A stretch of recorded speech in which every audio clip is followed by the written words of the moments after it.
एक बार एक बादली नाम का गांव था। उसी गांव में राजन नाम का एक खिलौने वाला रहता था। वो पूरे गांव में घूम घूम कर खिलौने बेचता रहता था। खिलौने ले लो भैया, खिलौने ले लो बच्चों, खिलौने ले लो।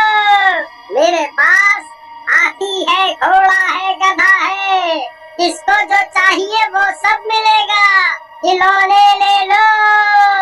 एक दिन राजन उसी जंगल वाले रास्ते से अपने घर की तरफ आ रहा होता है कि अचानक उसे डरावनी आवाजें सुनाई देती हैं। अरे बाप रे, ये डरावनी आवाजें कहाँ से आ रही हैं? भाग ले राजन बेटा यहाँ से। रात हो जाती है, जंगल में अंधेरा छा जाता है और चुड़ैल वहाँ आ जाती है। राजन उसे देखकर बहुत डर जाता है। अरे चुड़ैल जी, मुझे मुझे छोड़ दो, मैं बहुत गरीब हूँ, मुझे मार कर आपको क्या मिलेगा? राजन की ये बात सुनकर चुड़ैल सोच में पड़ जाती है।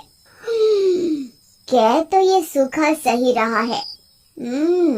वैसे तो इसमें मांस तो है नहीं और शक्ल से चूसा हुआ आम लग रहा है। इसे मारने से अच्छा है क्यों ना इसके शरीर में घुस जाऊं और गांव में चली जाऊं। वहाँ तो बहुत से शिकार मिल जाएंगे। ये सोचकर चुड़ैल राजन के शरीर में प्रवेश कर जाती है। जैसे ही चुड़ैल राजन के शरीर में प्रवेश करती है, उसे बहुत दर्द होता है और वो बेहोश हो जाता है। मुझे इतना दर्द क्यों हो रहा है?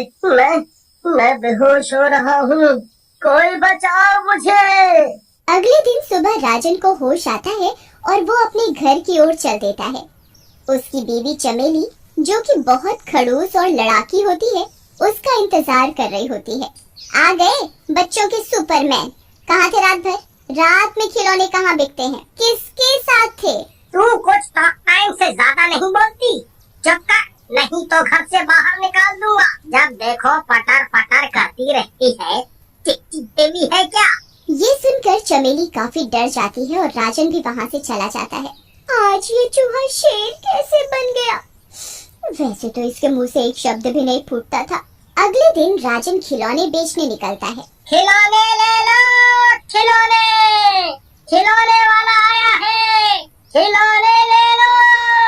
हाथी है, घोड़ा है, बकरी है, गाय है, ले लो उसमें तो ले लो, कोई तो। तभी राजन का दोस्त शामू बाहर निकलता है। राजन की आंखें लाल होती हैं।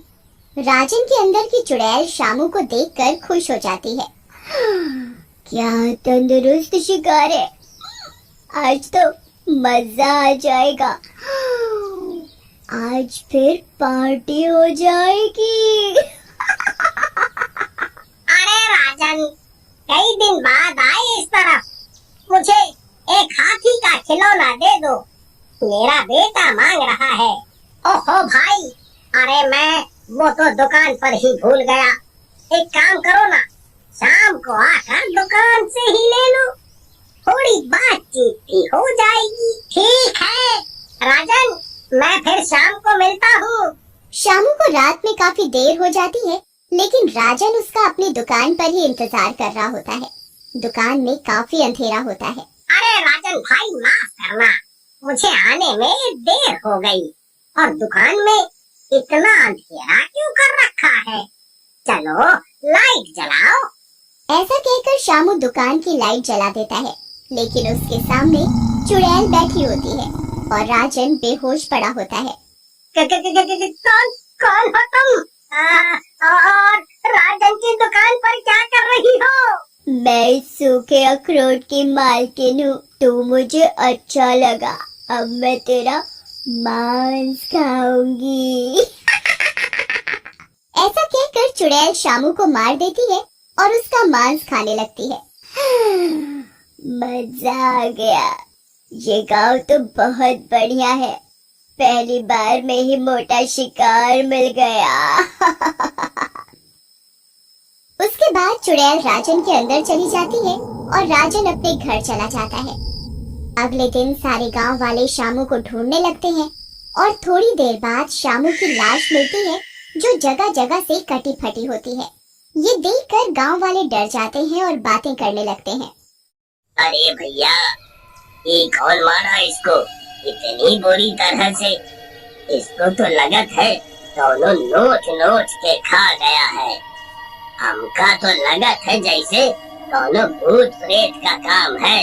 लगता तो हमका भी यही है भाई, लेकिन अभी हम क्या कर सकते हैं? गांव वालों की ये बात राजन की पत्नी चमेली सुन लेती है, लेकिन कुछ नहीं बोलती और चुपचाप अपने घर चली जाती है। उधर राजन फिर से शिकार की तलाश में गांव में खिलौने लेकर निकलता है। आया रे खिलौने वाला खेल, खिलौने लेके आया रे, आया रे, आया रे खिलौने वाला खेल, खिलौने लेके आया रे। तभी वहाँ पर चमन आ जाता है।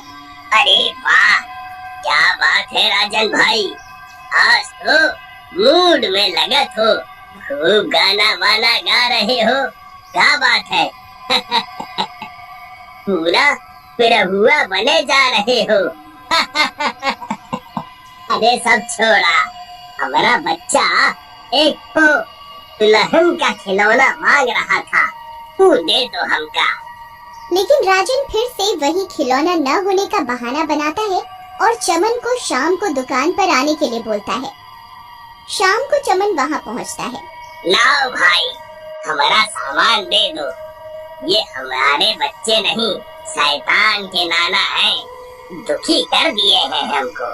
लेकिन राजन कुछ नहीं बोलता और चमन को मारकर खा जाता है। अगली सुबह गांव वाले फिर से वही बातें कर रहे होते हैं कि तभी वहाँ राजन की पत्नी चमेली आ जाती है। मुझे पता है गांव वालों ये किसने किया है, लेकिन आप सब लोगों को मेरी पूरी बात सुननी होगी। हो बोलो चमेली। ये सब मेरे पति के अंदर बैठी हुई चुड़ैल का किया धरा है। एक दिन मैं जब रात को सो रही थी तब मैंने देखा कि मेरे पति किसी चुड़ैल से जाने की बात कर रहे हैं। वही मुझे पता चला कि इनके अंदर चुड़ैल का वास है।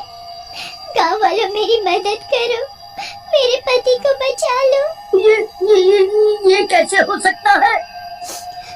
मैं सही कह रही हूँ रमन भाई, मेरी बात का विश्वास करो और मेरे पति को बचा लो। वो रोज रात को शिकार की तलाश में दुकान पर बैठे रहते हैं। कोई बात नहीं चमेली भाभी, आप डरो मत, मैं आपके पति को बचा कर लाऊंगा। फिर मेरे इन दोनों दोस्तों का बदला भी तो लेना है। ऐसा कहकर रमन वहाँ से चला जाता है, लेकिन गांव वालों की भीड़ में ही एक दूसरा गांव वाला छुट्टन सोच में पड़ जाता है। ये उत्साही जोश जोश में सब बोल गया। अबे चुड़ैल है वो, गली का गुंडा नहीं जो पीट कर बदला ले लेगा। मुझे भी कुछ करना पड़ेगा, नहीं तो ये एक और निपट जाएगा जोश जोश में। उधर रात में रमन राजन की दुकान में पहुंचता है। चुड़ैल, मैं तेरी सारी असलियत जान गया हूँ। हिम्मत है तो मेरे दोस्त के शरीर से बाहर निकल कर मुकाबला कर, तुझे यही पटक दूंगा। रमन की चुनौती सुनकर चुड़ैल को गुस्सा आ जाता है और वो राजन के शरीर से बाहर आ जाती है। तुम मेरा मुकाबला करोगे? ऐसा कहकर चुड़ैल रमन को पैरों से उल्टा उठा देती है।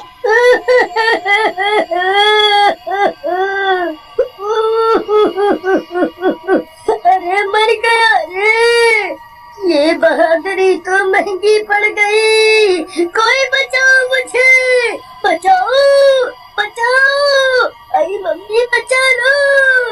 तुझे यहाँ कोई नहीं बचाएगा, तू ही तो मुकाबला करने आया था। अब लड़ मुझसे। तब तक वहाँ छुट्टन आ जाता है, उसके साथ एक तांत्रिक भी होता है। ऐ चुड़ैल, छोड़ दे हमारा दोस्त को, नहीं तो हम तुम्हारी वो हालत करेंगे कि कंफ्यूज हो जाओगी कि भागे या रुके यहीं पर। लगता है इस रमन से पहले तेरी ही मौत लिखी है। ऐसा कहकर चुड़ैल छुट्टन की तरफ भागती है, लेकिन तांत्रिक उसे मंत्रों की ताकत से एक लोहे की चेन में बांध देता है। बहुत निर्दोषों का खून बहाया है तुमने, अब तुम्हारी बारी है। उसके बाद वो तीनों उस चुड़ैल को एक भारी पत्थर से बांधकर एक नदी के अंदर फेंक देते हैं। चुड़ैल की नदी में जाते ही राजन को होश आ जाता है। वाह वाह, मैं